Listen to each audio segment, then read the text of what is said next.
தமிழ்நாடு சட்டமன்றத்தை ஆளுநர் அவமதித்து மக்களாட்சியின் மாண்புக்கு களங்கம் ஏற்படுத்தியதாக முதலமைச்சர் மு.க.ஸ்டாலின் குற்றம் சாட்டியுள்ளார்.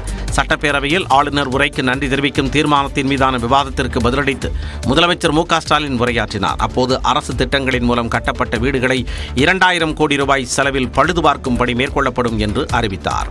கடந்த 2001ஆம் ஆண்டிற்கு முன் பல்வேறு அரசு திட்டங்களின் மூலம் கட்டப்பட்ட ஏறத்தாழ 2,50,000 வீடுகளை அடுத்த 2 ஆண்டுகளில் பழுது பார்க்கவும் புனரமைக்கவும் 2000 கோடி ரூபாய் செலவில் பணிகள் மேற்கொள்ளப்படும்.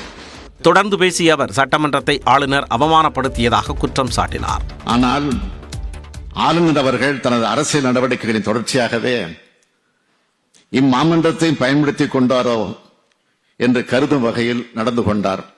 கடந்த 2 நாட்களில் சட்டமன்ற உறுப்பினர்கள் முன்வைத்த கோரிக்கைகள் உரிய அமைச்சர்களுக்கு அனுப்பி வைக்கப்பட்டிருப்பதாகவும் முதலமைச்சர் கூறினார்.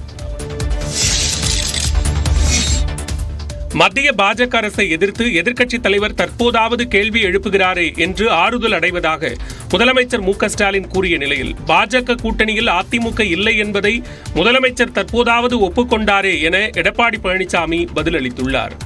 இதுநாள் வரையில் பாஜகவோட கூட்டணியில் இருந்தபோது பேசாமல் இருந்த எதிர்க்கட்சி தலைவர் அவர்கள் இப்பொழுதாவது பேசுகிறாரே என்ற அளவில் ஆறுதல் தருகிறது. இப்போது ஒன்றும் குறைந்துவிடவில்லை. மாண்புமிகு எதிர்க்கட்சி தலைவர் அவர்கள் எங்களோடு இணைந்து ஒன்றிய அரசிடம் நிதி பெற குரல் கொடுக்க வேண்டும் என தங்கள் வாயிலாக நான் கேட்டுக்கொள்கிறேன். பரவாயில்ல, இப்ப நான் எதுக்குறேன்னு சொல்லிட்டார்ல. இது வரைக்கும் அடிமை கிடுமைன்னு பேசின முதலமைச்சர்கிட்ட அவர் வாயிலிருந்து வந்துட்டு இல்ல பதிலு. எதுக்குறான்னு வாயில் வந்துட்டு இல்ல, ஒத்துக்கிறீங்களா? எதுக்குறான்னு சொல்லிட்டார்ல, நீங்க தானே சொன்னீங்க.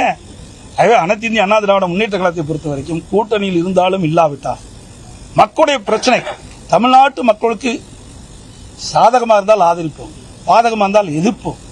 அது ஆளுகின்ற போது கூட்டணியா இருந்தாலும் சரி, இல்லது கூட்டணி இல்லாமல் வெளியில இருந்தாலும் எங்களுக்கு எஜமானர்கள் தமிழ்நாட்டு மக்கள்.